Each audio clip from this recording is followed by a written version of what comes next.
New York marijuana retailers recorded roughly $150 million in sales last year, nearly $300 million less than estimates and far shy of the promised multi-billion-dollar state market.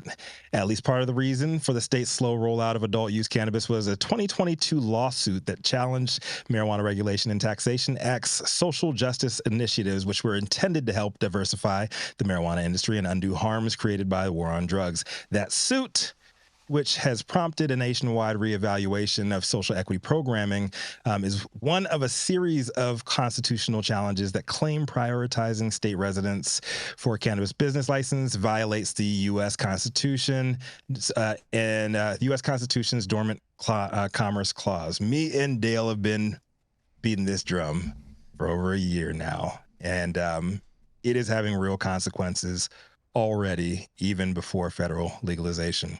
So at least 6 of these lawsuits that were filed in California, New York, Washington State, and most recently Maryland involve either Jeffrey or Justina Jensen, a white couple from Pasadena, California, who unsuccessfully applied for a retail license back in 2019. Reached by phone, Justina Jensen declined to comment. "I don't do press," is what she said, which is very weird because she does do lawsuits, and all that's in these lawsuits is on public record. So that's kind of press too, but I digress.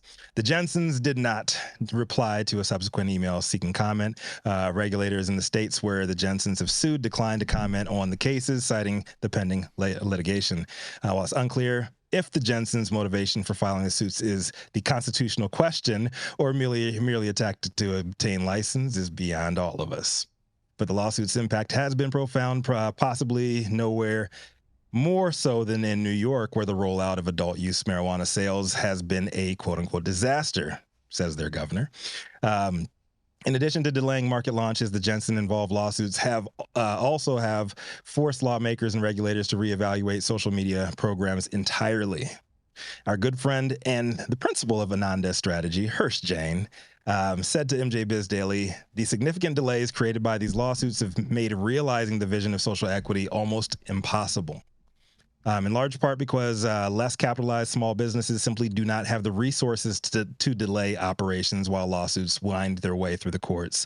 Setting aside the irony of a white couple challenging laws intended to boost minority participation in regulated industry, the lawsuits and resulting chaos also fulfill grim predictions from law professors and legal experts en masse. They all warn that the well-intended social equity laws favoring local residents risk constitutional challenges, citing the Dormant Commerce Clause, a prophecy first fulfilled in August 2022 when the U.S. First Circuit Court of Appeals struck down a residency requirement in Maine. New York legalized adult use marijuana in March 2021 through the MRTA, and the state began accepting business license applications the following year. But before its first permits were issued in the fall of 2022, a company called Verisight, rhymes with parasite. I don't think that was by accident. Verisight, New York won. Verisight sued the state of New York. Verisight, which is 51% owned by Michigan resident Kenneth Gray, we covered that story too, thought how crazy it was denied a license because Gay did not have a marijuana conviction from New York. Though Jeff Jensen's name did not appear on the initial complaint, New York Cannabis Insider reported that records indicate the California-based attorney owned the other 49% of that business. The suit paused the licensing processes entirely in key regions of New York. Axel Barnaby, the then chief of staff for the New York Office of Cannabis Management, OCM, said the legal challenge also created significant uncertainty among investors as well as would-be licensees at a key time. Here's what he said. "It created a confusion and slowed capital getting into the licensees who were supposed to be in pole position. It shook people's faith in the process, and it pulled resources away from a brand new agency that now has to focus on fighting a lawsuit when there was other work the agency should have been doing." The Jensen's playbook was not new. The Veracite lawsuit in New York was similar to a February 2022 lawsuit filed in federal court in California to challenge Sacramento's social equity laws on the same basis. Being that it was in February 2022, maybe they got a thing for doing this shit in Black History Month, but I don't know. You be the judge there. In court filings, Gay also was named as a shareholder for an operation denied a license because he did not meet residency requirements though his time at the company was called Peridot Tree. Some of you guys might remember that company back in the day too. Yeah. And after the suits in New York were filed, a similar lawsuit against the city of Los Angeles followed in November 2022. The suit has certainly had a chilling effect in Los Angeles, where the Department of Cannabis Regulation has had to move carefully when opening new application windows for social equity verification, because it could open them up also to litigation. Matal Manzouri, managing partner of Manzouri Law, said to MJ Biz Daily as well. So my question to you guys is, who the fuck are the Jensens? Roberts wrote in the article that Jeffrey Jensen, his current reputation is sort of a reverse social justice warrior, might seem like a departure from his first foray into cannabis when he declared that he cares deeply about social justice. Back in 2019, the Jensens were a self-described, locally highly educated Pasadena couple that assembled an all-star team of operators in Emerald Farms, Pasadena.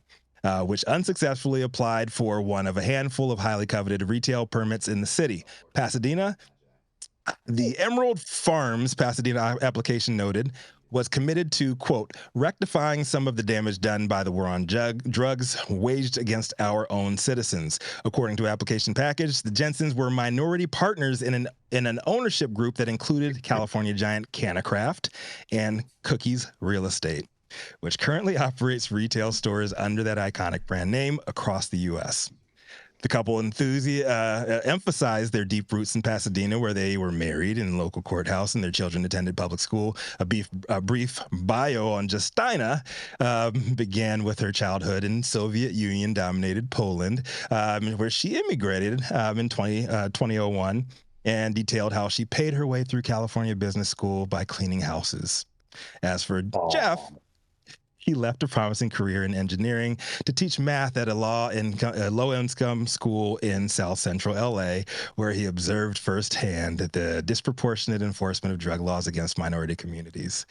Emerald Farms' application was one of 122 submitted in Pasadena in June 2019. Pasadena awarded licenses to the top 6 scoring applications. Emerald Farms scored 37th. I can just imagine how tightly grasped Jeff and his Chad hands were clenched at this point. Because it seems that may have been the moment he snapped and started suing everybody. Litany of other issues plague New York cannabis economy, but a big portion of them are lawsuits tied to an unfair rollout. And observers say the Jensens have been playing a role in everything. Per the article, in a settlement approved May 2023, New York's OCM agreed to give Veracite One a retail permit if he just dropped the damn challenges. No. But that fall, sounds like a quid pro quo. Company, right? But that fall, companies formed in November 2023 also had the word Veracite in their names, filed fresh lawsuits against the state during a just open application window. Gay's not involved with those companies, but they're all 49% owned by him. Following these filings, another challenge appeared December 2023 in Washington State, filed by Peridot Tree, Washington.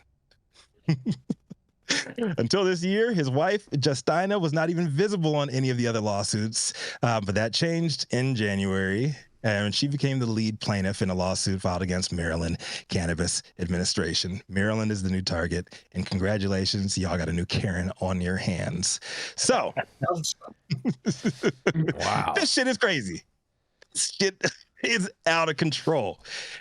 But what are you going to be able to do here? Me and Dale and others now too. We've been beating this drum for a long time.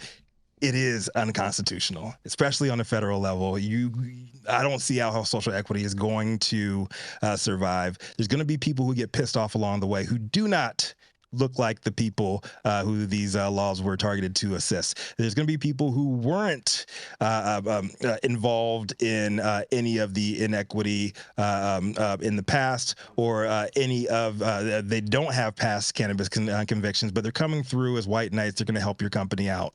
These people are out there. They're bad people. They're going to be doing this shit, but it's legal. What are we going to be able to do about it in cannabis? I don't know. But if you're in mainstream America looking to get into social equity programming and stuff like that, do your research first. It's going to be a long slog if anything positive comes of this. And on a federal level, I just do not see it happening. My name is Rico Lamitte, the dopest dad on the street for High 9 News. Let's talk about it. Oh, boy. Yeah. This is so rich. Man, I don't even... First of all, go ahead. Go ahead.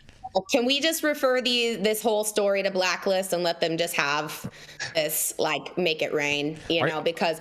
Are you saying it because they were white? Insane. This is insane. But no, that has nothing to do with it. I'm just talking about putting the haterade out there, please. It's crazy. These two have a lot of fucking balls, first of all.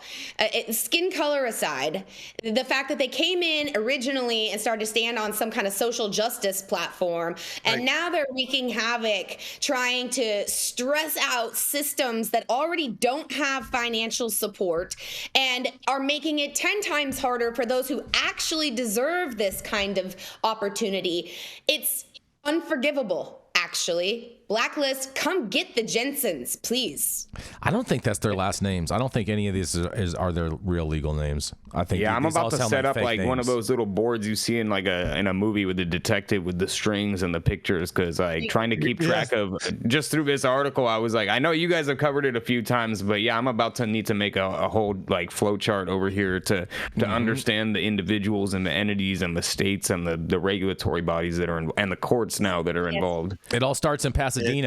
Just so you know, it all started in Pasadena. Yeah. If only those pesky Pasadena regulators had issued that license, we wouldn't be doing all this. Exactly. These two, they're like little cockroaches. Like, what the fuck is wrong with you two?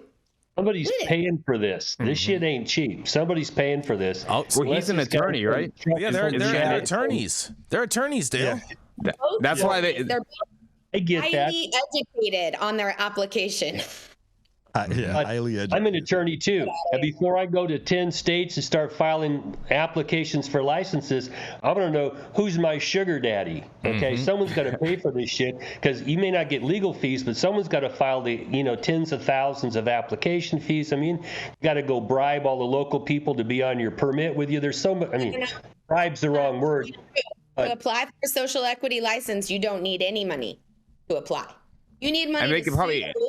Well, you need money to put together the application, Mandy. You need money to put together the application. There might not be a filing fee, but unless you know how to put that application together, people aren't going to do that for free.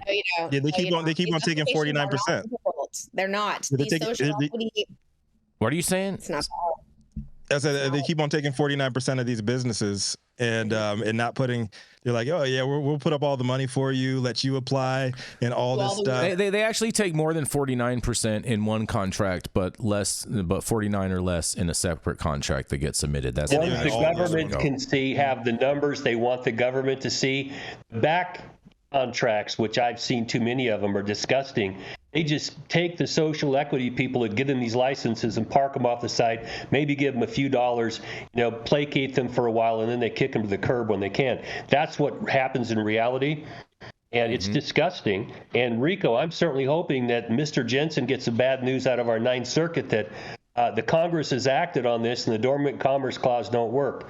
Fuck you, sit down, shut up. I know we're at the tail end of the show, and I hope that these Jensens watch this episode. Let's find their Instagram handle and tag them to make sure that they see it.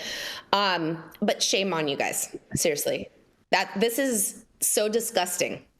This is so. You should be embarrassed for yourself. It sounds like they're so good at this. It sounds like they're so good at this.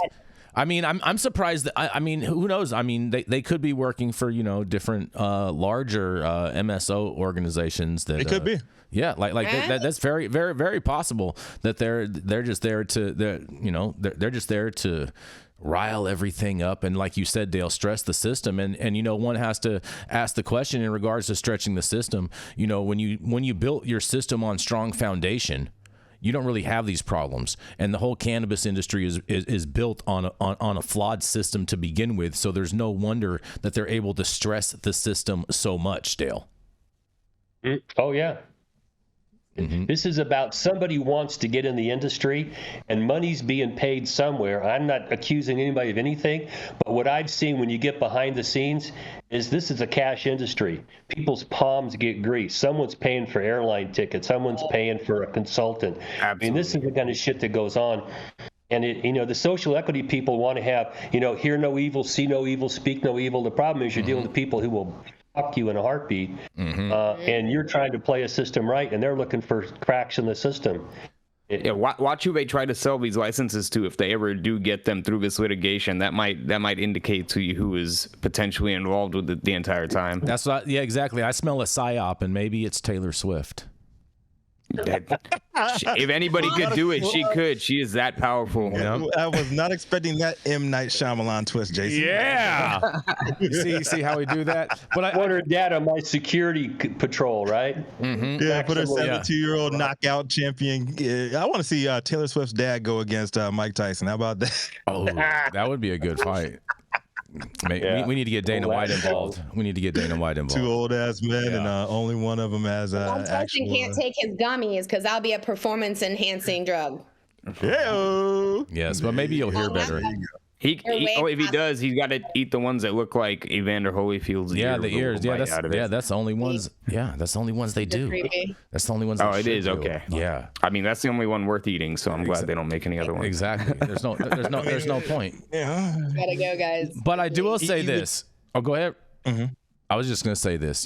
On this, I hope that we continue to follow this story, and Dale too. I hope you when there is a new filing, I want to make sure that you're following up with that on your story as well. And I just have to say one thing for all you guys: weed for the people. Weed for people. And weed was for the people. Always wins. That's right. It is we wouldn't for have a need for the Schaefer. We wouldn't have a need for the Jensens here.